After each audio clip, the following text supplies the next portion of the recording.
আমি ক্ষেত থেকে শাক তুলে নিয়ে এসেছি। শাকগুলো ভালো করে ধুয়ে কেটে বেছে আমি রেডি করেছি।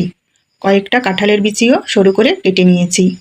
এখন শাকে দিয়ে দিচ্ছি সামান্য একটু হলুদ, হাফ চা চামচ লবণ, হাফ চা চামচ চিনি।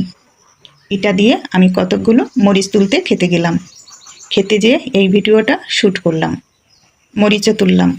মরিচ তুলে এনে আমি কড়াইতে হাত দিয়ে ভেঙে ভেঙে দিয়ে দিলাম। এখানে শাক আছে 3 রকম: ঘি কাঞ্চন শাক, সাদা ডাঁটা শাক, লাল ডাঁটা শাক। অল্প অল্প করে কয়েকটা শাক আমি তুলে নিয়ে এসেছি। ভালো করে নেড়ে চেড়ে আমি মশলার সঙ্গে মিশিয়ে দিচ্ছি।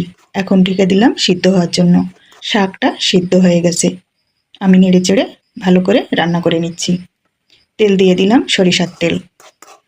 এগুলো নিজেদের বাড়ির শাক, এখানে কোনো সার দেওয়া নেই, তাই খেতে এমনিতেই ভালো লাগে। আমি ভালো করে নেড়ে চেড়ে শাকটা রান্না করে নিলাম। হয়ে গেছে আমার শাক রান্না। এখন আমি নামিয়ে নিচ্ছি।